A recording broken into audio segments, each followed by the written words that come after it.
NDA को प्रचंड बहुमत पाने के लिए बहुत बहुत शुभकामनाएं। हमें और भी खुशी होती कि अगर ये एनडीए की प्रचंड बहुमत उनके सरकार द्वारा किए गए काम के आधार पर मिलता, लेकिन जैसा कि ये जग जाहिर है और जनसुराज का मानना है, ये मतदान जो हुआ है और ये जो उन्हें बढ़त प्राप्त हुई है, ये जो प्रचंड बहुमत उन्हें मिला है, ये खरीदा गया हुआ प्रचंड बहुमत है। पहली बारी देश में, हालांकि छोटे छोटे ऐसे प्रयास होते रहे हैं, लेकिन पहली बारी मेरा मानना है, हम लोग सबका मानना है और अधिकांश बिहार के लोगों का मानना है, बाहर के लोगों का मानना है। आप तमाम अखबार के अगर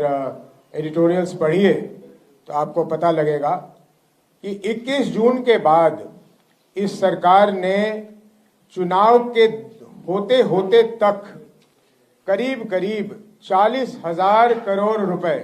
जरा ये आंकड़ा याद रखिएगा और एनडीए वालों से पूछिएगा, 40,000 करोड़ रुपए खर्च करके ये बहुमत प्राप्त किया है और जनता के पैसे से जनता की वोट खरीदी गई और बिहार के भविष्य को बेचा गया। ये जो पैसे खर्च हुए हैं, इसको वहन करने की शक्ति बिहार के अर्थव्यवस्था में नहीं है और इस कारण जहां आवश्यक खर्च करने थे सरकार के पास, अब राशि नहीं बचेगी, न शिक्षा को सुधारने के लिए, न स्वास्थ्य को सुधारने के लिए, न यहाँ पे इंफ्रास्ट्रक्चर बनाने के लिए। पलायन वलायन रोकने की बात तो खैर ये ऐसे ही कर रहे थे जनसुराज के कारण, लेकिन बिहार के अर्थव्यवस्था की जो इन्होंने स्थिति कर दी है, यहाँ तक, और इसका मेरे पास अभी क्योंकि कागज नहीं आया है, मैं इस पे बहुत नहीं बोलूँगा, लेकिन मैंने सुना है कि विश्व बैंक से जो इन्हें किसी प्रोजेक्ट के लिए कर्ज मिला था,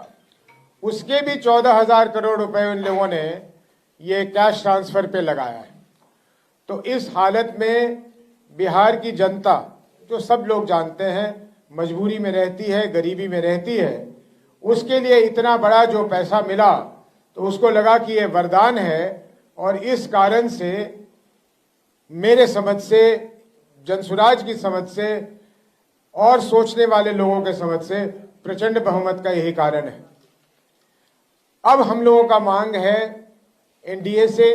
कि उनके जो भी मुख्यमंत्री बने, वो उनके कार्य क्षेत्र की बात है, मुझे उसमें कुछ नहीं कहना, लेकिन हम ये आशा करते हैं, ये हमारी मांग है